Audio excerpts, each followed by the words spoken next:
Boa tarde, irmãos. Graças ao Senhor estamos aqui. Vamos começar então a nossa escola dominical com a graça do Senhor. Hoje, como vocês sabem, a gente vai começar mais um livro do Antigo Testamento no nosso estudo panorâmico do Velho Testamento. Já concluímos, com a graça do Senhor, o livro de Gênesis, Êxodo e Levítico. E agora vamos para o quarto livro da lei de Moisés, da lei do Senhor, o livro de Números. Vamos fazer, acho que, 3 estudos nele, 3 domingos nesse livro.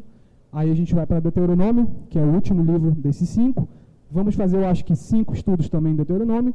E aí a gente conclui essa primeira etapa do nosso estudo do Antigo Testamento, que é o estudo da lei, o estudo da Torá, que chama, né? Os 5 livros da lei.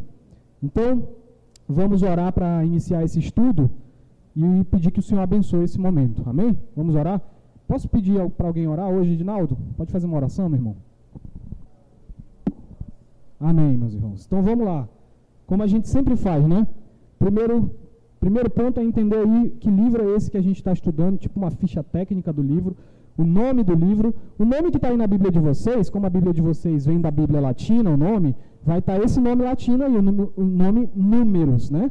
O que significa esse nome? Números? Contagem, né? Número tem a ver com contar alguma coisa, e aí fica bem simples de vocês entenderem. Só que, como eu estou sempre dizendo para vocês, esse não é o nome original do livro. O nome original do livro vem do hebraico. E o nome original do livro, de Números, é esse aqui, ó. Bamidbar, que significa o que em hebraico? No deserto. Por que esse nome no deserto para esse livro? Porque é o livro que narra a passagem do povo de Israel pelo deserto até chegar à terra de Canaã. Então, para isso, vocês precisam se lembrar que há 4 domingos atrás, nós estávamos estudando ainda o livro de Êxodo, quando o povo de Israel chegou ao Monte Sinai. E ali o povo de Israel parou na base do Monte Sinai, e os nossos 4 estudos no livro de Levítico se passam nesse mesmo momento, em que o povo de Israel está ainda na beira do Sinai. Então, nesses 4 domingos que passaram atrás, a gente não saiu do lugar. Foram 4 domingos ouvindo sobre a lei do Senhor, mas parados no lugar ali, na beira do Monte Sinai, na base do Monte Sinai. Esse livro de Números, ou o livro No Deserto, é o livro que a gente vai voltar a andar em rumo a Canaã. Por isso que o título do estudo aqui, ó, é retornando a jornada. Retomando a jornada. A gente vai voltar a andar agora, vamos sair da beira do Monte Sinai. E aí tem algumas informações para os irmãos e o contexto. Números começa a sua história 13 meses após o Êxodo e relata os acontecimentos que ocorreram durante os 39 anos seguintes. Ou seja, todo o tempo que o povo andou no deserto até chegar na terra de Canaã. Então, basicamente, esse é o contexto do livro de Números. E vamos agora do capítulo 1 ao 10, dividindo em etapas. A primeira etapa desse livro, que pega o capítulo 1 até o capítulo 10, né, e a primeira divisão que a gente fez dessa etapa é o capítulo 1 e 2. Do que falam esses capítulos aí, 1 e 2 de Números? Falam sobre a preparação militar que o povo de Israel tinha que ter para começar essa marcha. E aí, os irmãos vão acompanhando comigo o texto. Primeira coisa que aconteceu, Deus manda realizar um censo. Todo mundo sabe o que é um censo? É uma contagem. Por isso que o nome do livro é Números, porque começa com uma contagem. Então, faz o censo das 12 tribos de Israel. Isso a gente vê o capítulo 1, verso 1 e 2. Vamos ler aí? Números 1, versos 1 e 2. Logo no começo do livro, olha só. Diz assim a palavra do Senhor. Números 1, versos 1 e 2. No segundo ano após a saída dos filhos de Israel do Egito, no primeiro dia do segundo mês, falou o Senhor a Moisés no deserto do Sinai, na tenda da congregação, dizendo: levantai o censo de toda a congregação dos filhos de Israel, segundo as suas famílias, segundo a casa dos seus pais, contando todos os homens nominalmente, cabeça por cabeça. Perceberam que o texto foi específico em contar todos os homens? Sim, perceberam isso? Por que a contagem é só de homens? Muita gente vai usar isso, como eu já disse para vocês, porque a Bíblia é machista, né? Então as mulheres não são contadas porque a Bíblia é machista. Não, porque esse é um censo militar. E naquele tempo, só quem ia para as guerras, para as batalhas, eram os homens. Então esse é um censo militar. Então o povo vai marchar, vai sair do Sinai e vai entrar num deserto desconhecido. O que o povo de Israel espera? A primeira coisa, a gente vai encontrar nações inimigas no meio do caminho. O pessoal não vai querer deixar a gente passar tranquilamente no deserto. Então vamos nos preparar para batalhas. Então vamos contar quantos guerreiros a gente tem. E aí é feita essa contagem. Depois, a gente percebe que as tribos que foram contadas nesse capítulo 1 e nesse capítulo 2 não incluem a tribo de Levi. Foram 12 tribos. A 13ª tribo, Levi, não foi contada aqui. Por quê? Porque a tribo de Levi não luta. A tribo de Levi não é guerreira, não é militar.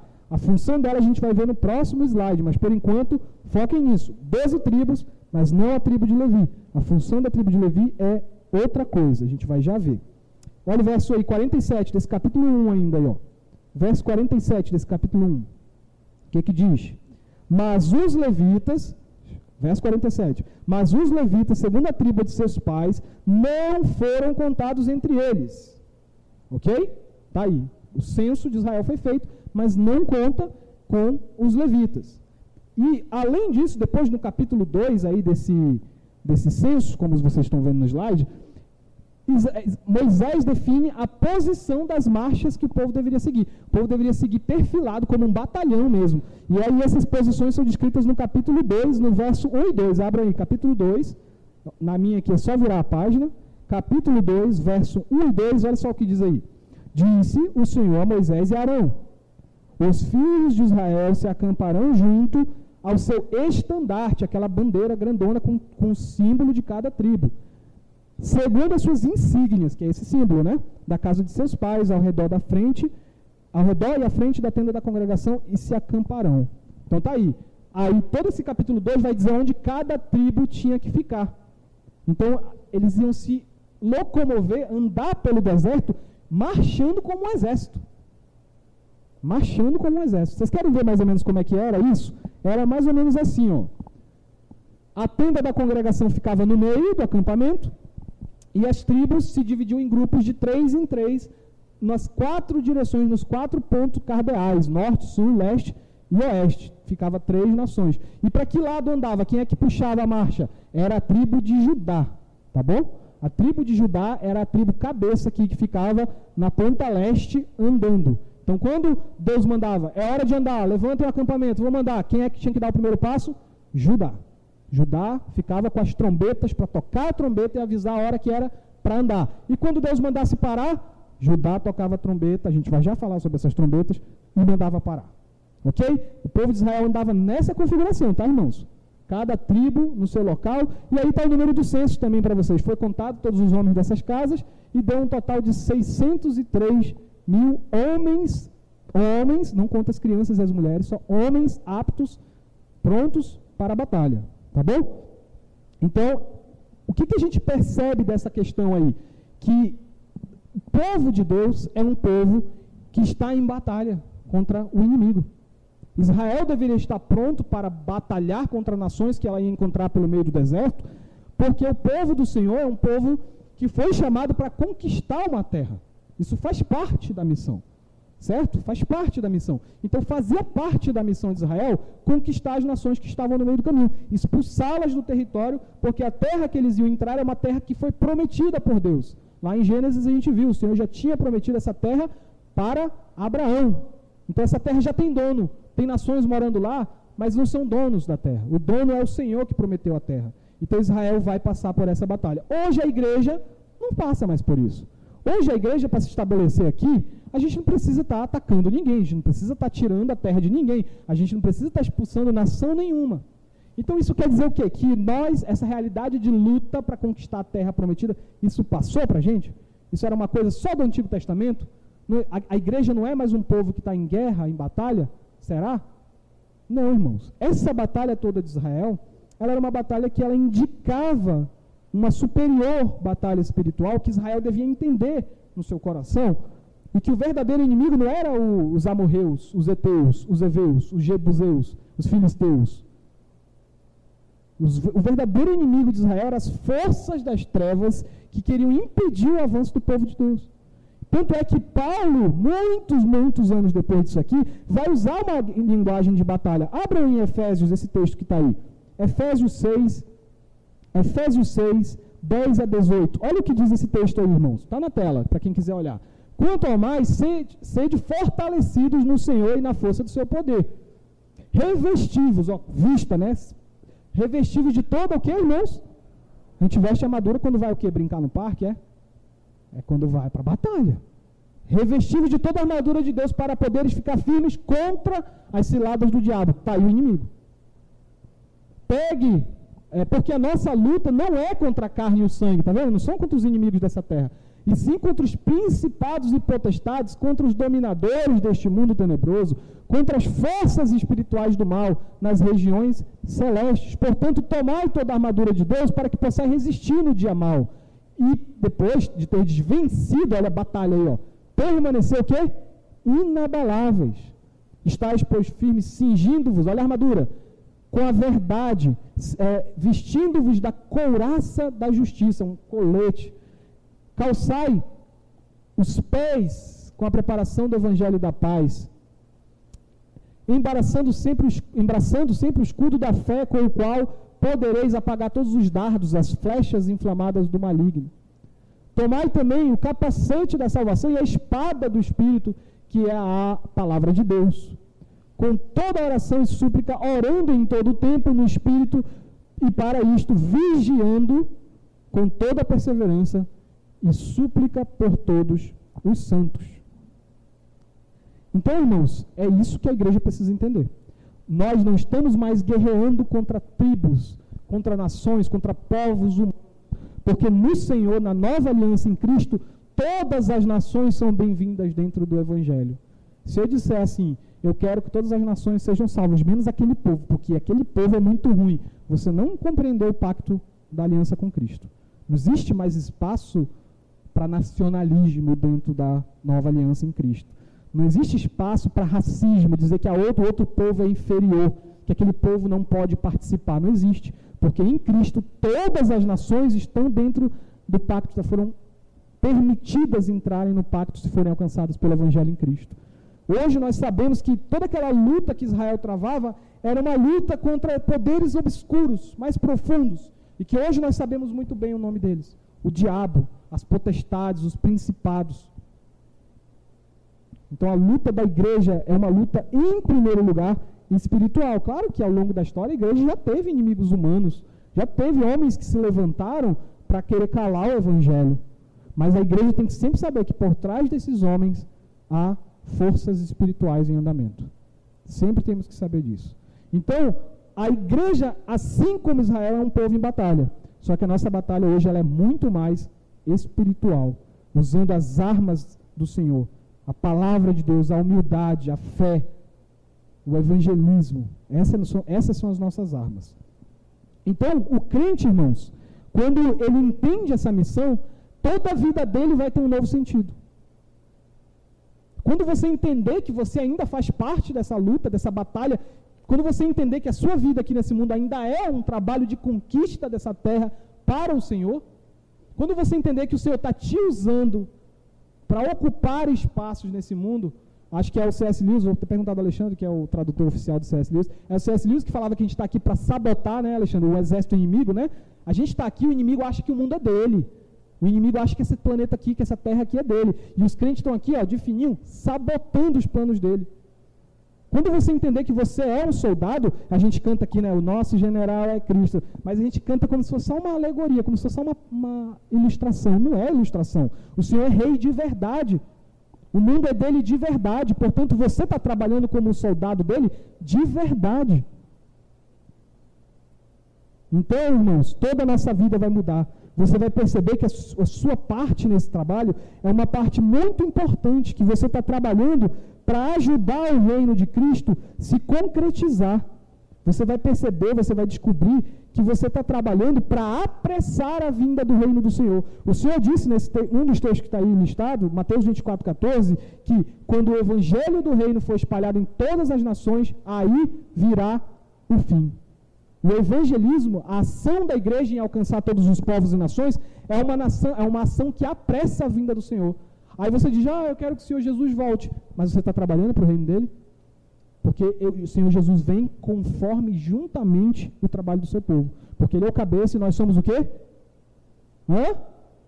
Então nós temos que cooperar com Ele. E Ele coopera conosco, com o Espírito Santo.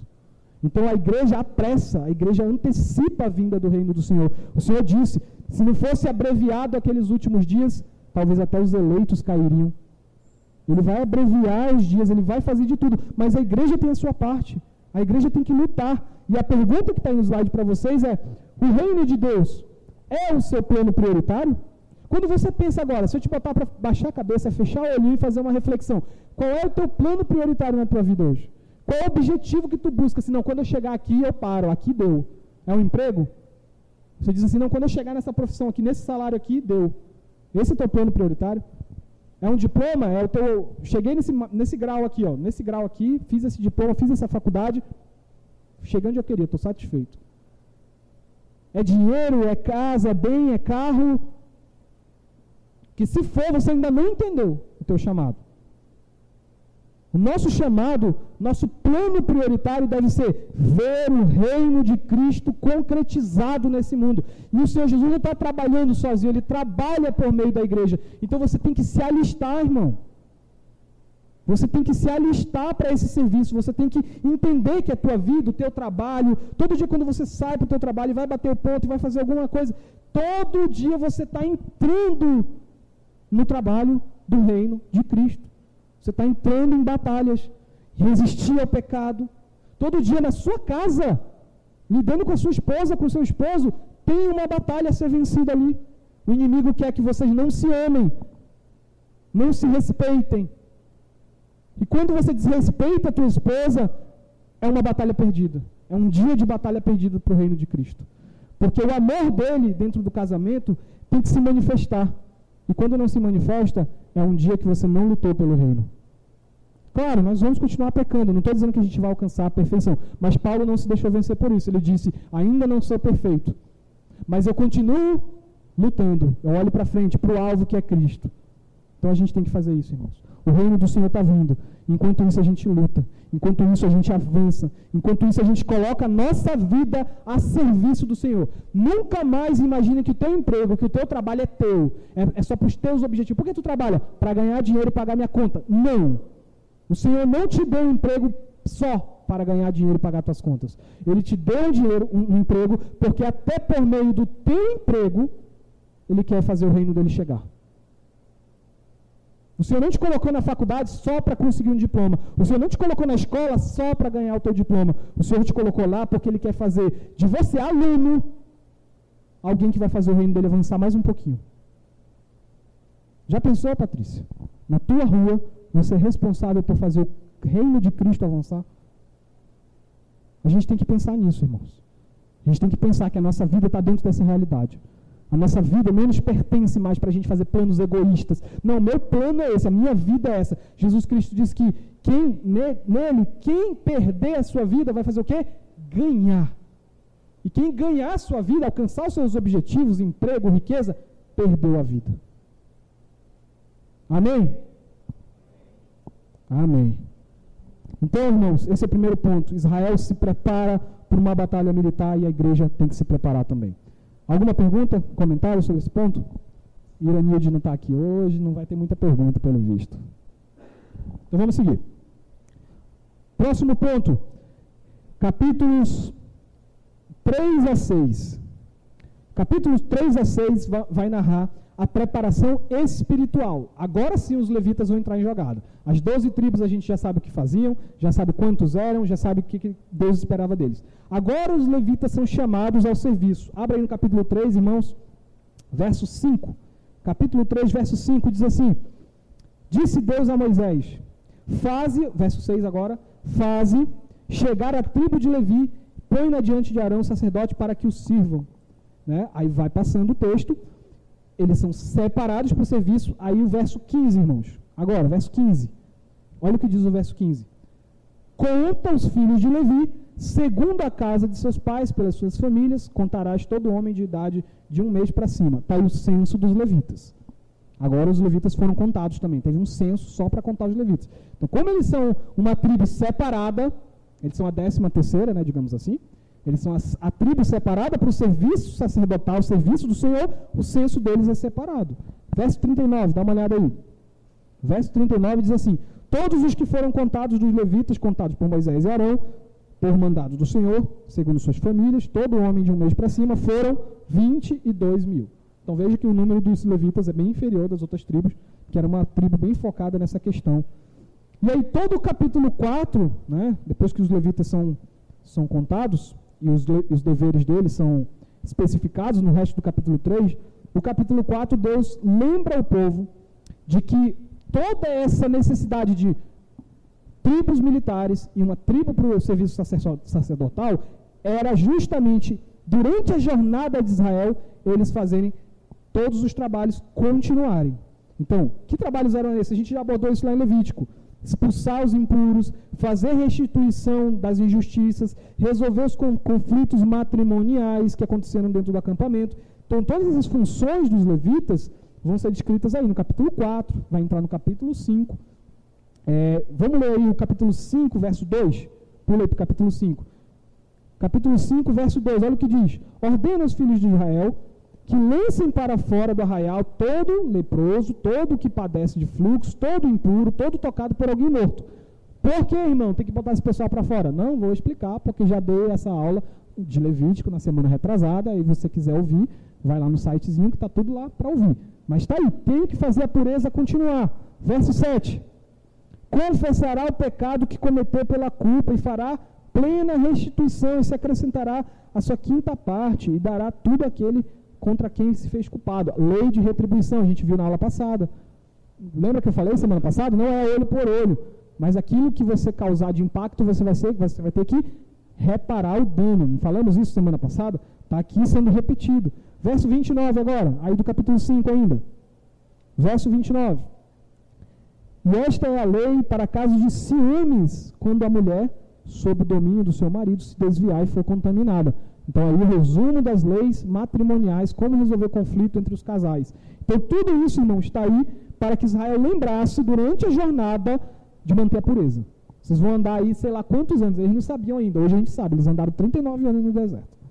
Então, vocês vão passar um tempo aí no deserto, não sei quanto tempo, mas durante esse tempo vocês têm que se manter puros. Porque a presença do Senhor só vai seguir com vocês na jornada se vocês forem puros.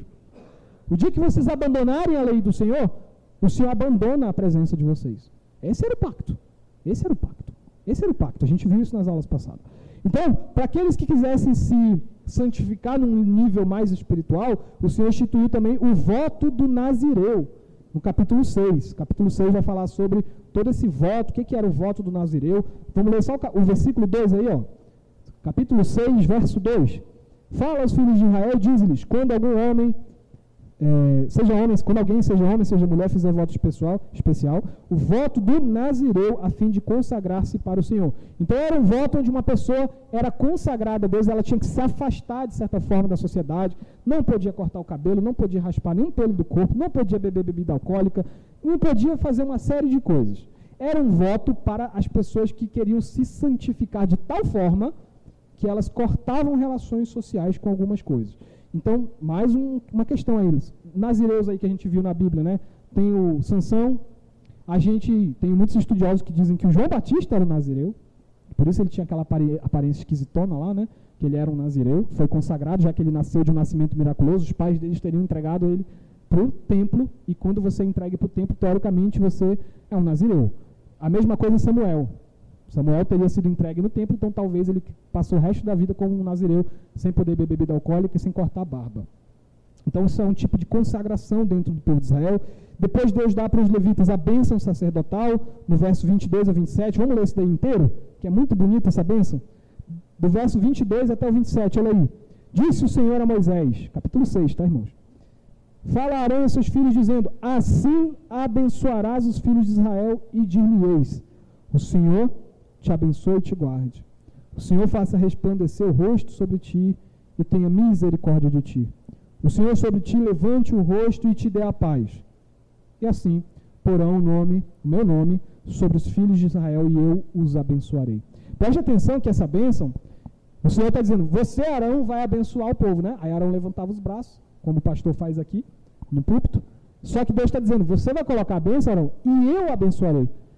A bênção de Arão, como a bênção apostólica do apóstolo Paulo depois, são bênçãos por meio do qual o Senhor abençoa a sua igreja. É um ato muito importante.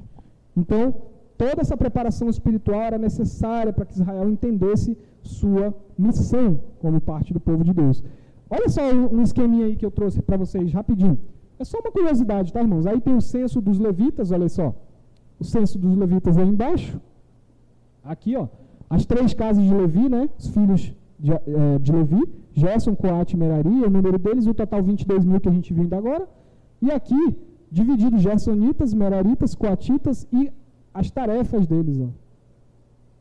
Então, tudo isso saiu da boca do Senhor. Qual deveria ser a função de cada levita. Olha o grau de organização que o tabernáculo tinha que seguir para que Israel começasse a andar pelo deserto. E qual é o ponto aqui, irmãos, que eu quero compartilhar com vocês? É que essa questão do sacerdócio, assim como Israel como um povo militar, que a gente acabou de ver, também não é uma realidade que passou. Tem muita gente que pensa, o sacerdócio passou. Não existe mais isso hoje. Hoje todos os crentes, eles são iguais. Sim, eles são iguais, mas todos eles são iguais justamente porque todos eles são sacerdotes. O que Cristo fez não é acabar com o sacerdócio. O que Cristo fez foi universalizar o sacerdócio. Hoje, todo crente verdadeiro em Cristo, ele é um sacerdote. Abram a Bíblia de vocês em 1 Pedro 2,9. 1 Pedro 2,9, abram aí a Bíblia de vocês, por favor. Lá para o finalzinho da Bíblia.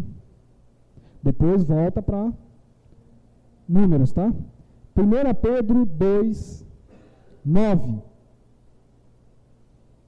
Olha o que o apóstolo Pedro, a gente está no Novo Testamento agora, olha o que o apóstolo Pedro está dizendo para os crentes lá. Vós, porém, sois raça eleita. Olha só isso aqui, irmãos. Sacerdócio real, nação santa, povo de propriedade exclusiva de Deus, a fim de proclamardes as virtudes daquele que vos chamou. 1 Pedro 2,9, isso. Aquele que vos chamou das trevas para a sua maravilhosa luz. Veja, irmãos, aquela realidade de Israel, de ter um povo específico lá no meio de Israel, que era separado para sacerdócio, essa realidade se tornou agora universal. A gente não tem mais um povo aqui no meio específico que tem essa função. Toda a igreja sacerdotal, toda a igreja tem agora permissão para estar na presença de Deus e se relacionar diretamente com Ele. Antes só os sacerdotes, só os levitas podiam entrar no templo e se relacionar com Deus. Agora todos vocês estão aqui. Se fosse na antiga aliança e vocês estivessem aqui sem ser levitas, vocês seriam queimados. Por que vocês estão aqui no templo hoje vivos? Porque vocês são sacerdotes. Né? Há 3 ou 4 semanas atrás, o Lucas estava ali e até me perguntou, professor, é correto dizer que o pessoal que toca violão aqui na frente, eles são levitas? Eu disse, não, não é não. Não é não, porque eles não são diferentes de ninguém que está aqui. Se for para dizer que o levirato, né, o ministério do levita continuou, então é todo mundo levita aqui dentro. Todo mundo é levita aqui dentro. Porque todo mundo é sacerdote, que nem a gente leu agora em 1 Pedro. Tá, irmãos? Todos nós, todo crente tem essa função sacerdotal sobre ele. Todo crente tem essa função de conduzir o povo de Deus, conduzir o mundo em que ele está ao Senhor. Tanto é que o Senhor pega pesado com quem é sacerdote. Eu vou abrir aqui em Malaquias 2, quem puder me acompanhar, acompanha. Mas eu vou tentar ser rápido, tá, irmãos, por causa do nosso tempo. E vou ler aqui Malaquias 2, 7 a 8. Olha o que o Senhor fala para os sacerdotes, irmãos. Preste atenção no grau da severidade, da dureza aqui, ó. Olha o que o Senhor fala. Porque os lábios dos sacerdotes devem guardar o conhecimento, e da sua boca devem... o sacerdote deve guardar o conhecimento, e da sua boca devem os homens procurar instrução, porque ele, o sacerdote, é o mensageiro do Senhor dos Exércitos. Mas vós, olha isso agora, irmãos, mas vós tendes vos desviado do caminho, e por causa da vossa instrução tendes feito tropeçar a muitos. Violaste a aliança de Levi, diz o Senhor dos Exércitos. Por isso eu também vos fiz desprezíveis, indignos. diante de todo o povo, visto que não guardastes os meus caminhos e vos mostrastes parciais em aplicar a lei. Irmãos, isso aqui é muito sério. O Senhor está dando uma bronca pesada na tribo de Levi aqui em Malaquias, porque eles eram sacerdotes, eles eram responsáveis por dar a palavra de Deus ao povo e conduzir o povo ao Senhor. Então, quando eles pecavam, quando os levitas pecavam, todo o povo caía em desgraça, porque sem a instrução do sacerdote, o povo não aprende. Agora, se eu acabei de dizer para vocês que vocês são sacerdotes, significa que essa responsabilidade do texto cai sobre vocês também. Vocês são responsáveis individualmente, cada crente batizado, crente em Cristo aqui dentro. Você lá fora é um sacerdote que tem a responsabilidade de ser luz onde você está. Você não tem o direito, escuta o que eu estou te falando, você não tem o direito de ser mais um. Você não tem o direito de lá fora ser anônimo. Você é um sacerdote do Senhor. O Senhor está dizendo, se da tua boca sair palavras que vão desvirtuar os outros, eu vou cobrar isso de ti. Sabe o crente que na verdade ele é um mau exemplo onde ele está? O pessoal diz assim, aquele ali diz que é crente. Se é isso daí ser crente, eu não quero ser crente não. É isso aí. Ele além de ser uma desgraça, uma peste, ele ainda acaba com a vontade dos outros de ser crente também. Irmãos, vigiem. Jesus disse no Sermão do Monte, vós sois o sal e a luz. E aí o que Jesus disse? Que você tem a opção de ser luz? Não, ele disse, você é a luz. E se você não é luz, ou seja, se você é uma luz que não ilumina, você é o quê? Inútil. Jesus disse isso. Crente que não cumpre seu chamado é inútil. Jesus disse, vocês são sal. Se vocês não estão salgando a comida, se vocês não estão preservando a comida contra a podridão, vocês não prestam para nada. Sal que não cumpre sua função, o que eu vou fazer com esse sal? Vou jogar fora na rua e as pessoas vão pisar em cima. É isso. O crente que não assume seu chamado lá fora, que não entende que lá fora ele é um sacerdote que deve conduzir as pessoas ao redor dele à luz. Se ele não entende isso, ele vai ser jogado fora.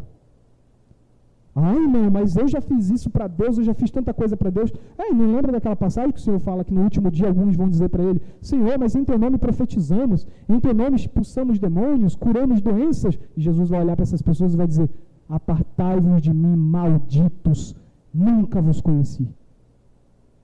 Nunca vos conheci. Vocês são sacerdotes, irmãos.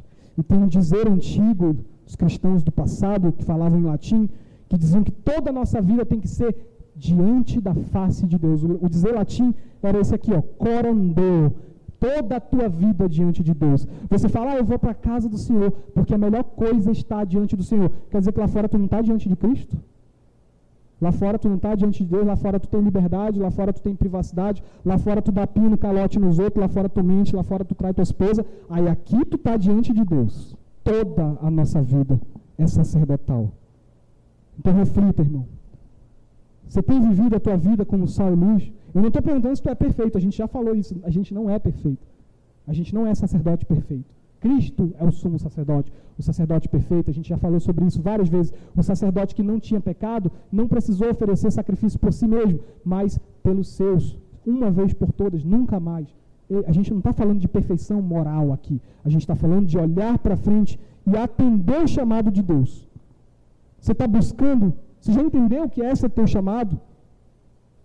Teu chamado não é, eu estou procurando para ver se meu chamado é tocar violão na igreja, se o meu chamado, não. Essas coisas não são o teu chamado, essas coisas são uma função que você faz na igreja. O teu chamado, que eu posso te dizer, eu não sou profeta não, Edinaldo, sou eu que estou falando, não é profecia não. O teu chamado é ser um sacerdote onde Deus te colocar. Amém, Edinaldo? Não é profecia não, tá? É a Bíblia que está dizendo, todos vocês são sacerdotes. A função de vocês é serem sacerdotes onde Deus colocar vocês.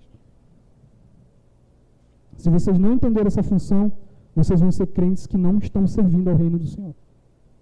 E o que acontece se a tribo de Levi não servir?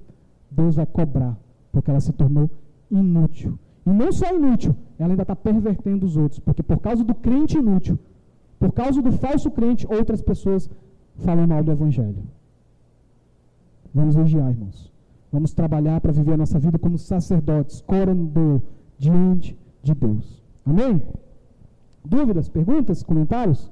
O Alexandre comentou aqui, esse lance aí, essa situação de o evangelho ser mal falado por causa do crente, do falso crente, né? Ou do crente que ainda não entendeu o chamado dele, acontece muito no ambiente de trabalho, porque justamente é onde a gente passa a maior parte do nosso tempo, onde as pessoas muitas vezes conhecem a gente muito bem. E aí, no trabalho, você rouba a hora extra do patrão, né? Deixa o teu cartão com um colega, vai para casa e bate 10 horas da noite para mim. 10 horas da noite tu tá dormindo já, e o cara bate o teu cartão para ti. Você falta e falsifica atestado médico. Então, esse tipo de coisa, fora o comportamento, diz que é crente lá no trabalho, todo mundo sabe que ele é o que mais fala palavrão, o que mente, todo mundo sabe que ele é casado, mas que tem um caso com a menina dentro da empresa. Então, esse tipo de coisa, irmãos, isso é um desserviço para o Evangelho. Isso não é sobre a tua vida só, é sobre o Evangelho. Vamos viver diante do Senhor. Amém? Último ponto. Os capítulos que vão se seguir aí, do capítulo 7 ao 10, nosso último trecho, Israel vai preparar os últimos ajustes. Pronto, vamos ajustar o que falta para a gente começar a andar. As primeiras coisas são as ofertas para o tabernáculo, porque a gente vai andar agora. Então, conforme a gente for andando, conforme Israel for andando no deserto, o que vai acontecer? Vai começar a usar os recursos que tem lá, comida, água, tudo que tem lá dentro, e vai acabar dentro do tabernáculo. E como é que o levita vai viver? A gente já falou em estudos passados, o levita não trabalha fora, ele não tem um outro emprego. O levita não tem a terra própria dele, ele não tem bens, então ele depende das ofertas para alimentar o tabernáculo. Então, a primeira coisa que é feita aí é o suprimento do tabernáculo. Capítulo 7, versos 2 e 3, irmãos. Abra aí. Capítulo 7, versos 2 e 3. Diz assim: os príncipes de Israel, os cabeças da casa de seus pais, os que foram príncipes das tribos, que ofereceram, que haviam presidido o incenso, ofereceram e trouxeram a sua oferta perante o Senhor. E aí, a partir daí, vai descrever o que cada tribo, que cada casa de cada tribo levou de oferta. Mas não foi muita coisa. Ofertaram muita coisa. E tudo isso para que o povo de Israel pudesse andar e o tabernáculo pudesse ficar continuando o seu funcionamento normalmente. Pergunta? Não? Ah, tá. Então, a primeira coisa é essa. Segunda coisa, para os levitas começarem a trabalhar, eles tinham que estar purificados. Então, a partir do capítulo 8, aí vai falar sobre o ritual de purificação dos levitas. Vamos para o capítulo 8, verso 5. Olha o que o verso 5 diz. Disse mais o Senhor a Moisés: toma os filhos de Levi, toma os levitas do meio dos filhos de Israel e purifica-os. Repara que aí, quem tem os levitas são os caras da purificação. Mas enquanto Moisés estava lá, quem tinha autoridade sobre os levitas era Moisés. Então Deus diz, fala, pega os levitas e purifica eles. Eles precisam ser purificados para começar o seu trabalho. Então, olha só a importância de estar puro para que todo o funcionamento do tabernáculo desse certo daí para frente. E aí, quando eles estão com tudo pronto, tem um último detalhe a ser feito. Era hora de celebrar a Páscoa. Era hora de celebrar a Páscoa. Abra no capítulo 9, versos 1 e 2. Capítulo 9, versos 1 e 2.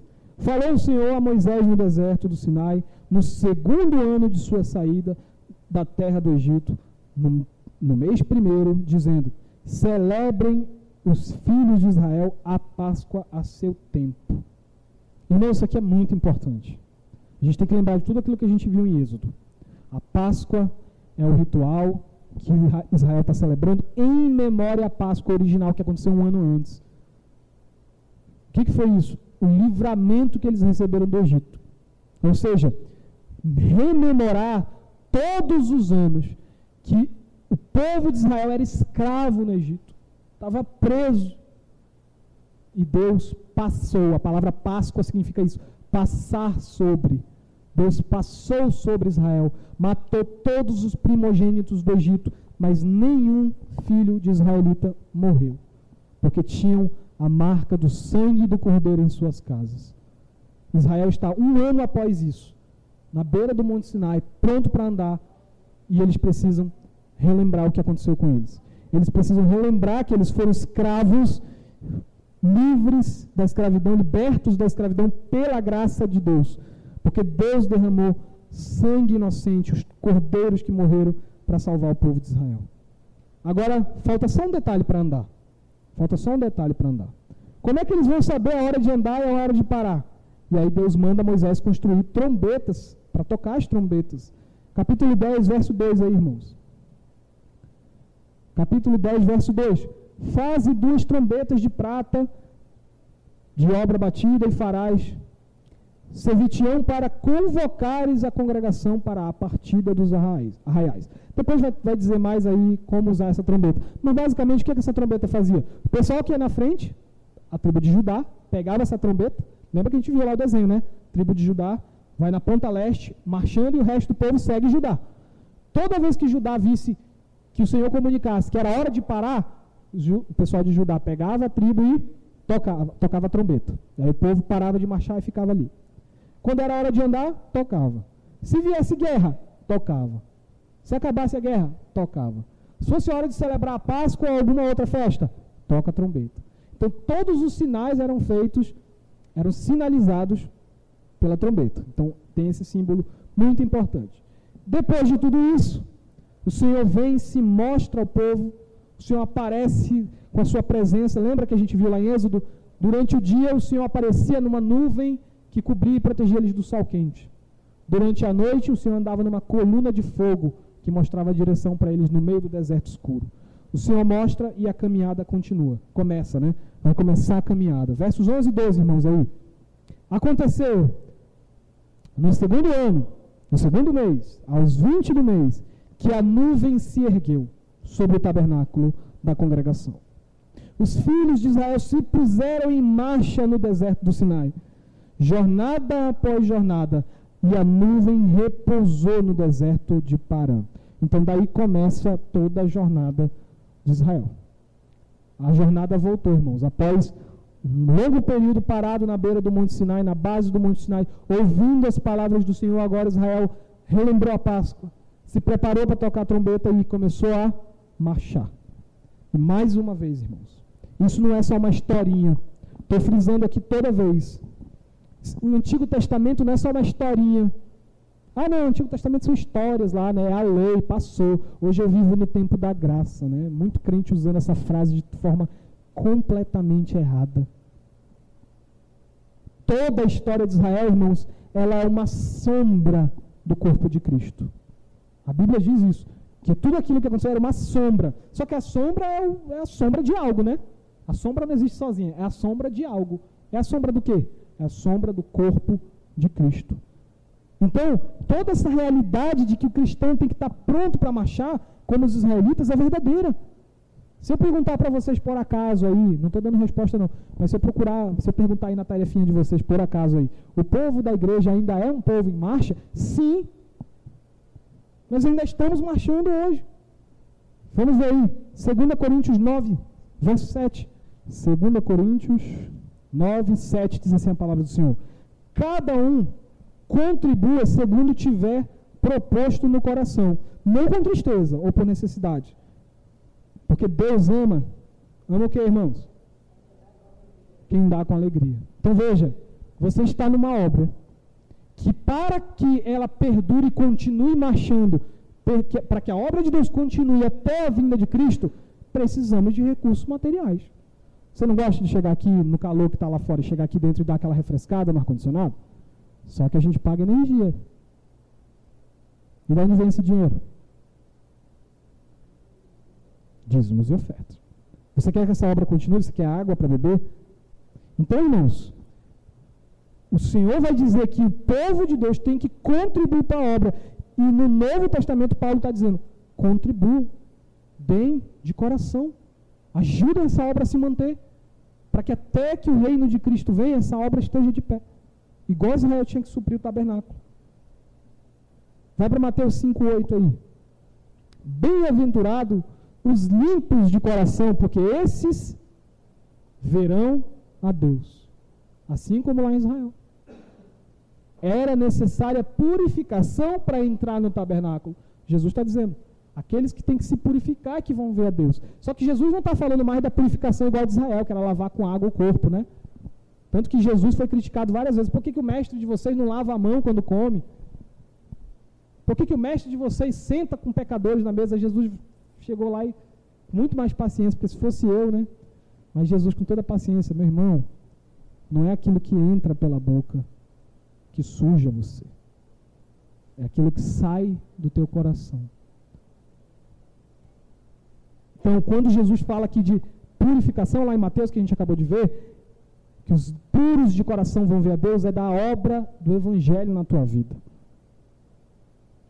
É preciso a obra do Evangelho na tua vida, senão você não vai ver a Deus.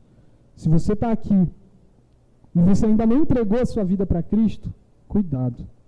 Ele pode voltar e você não verá o seu reino.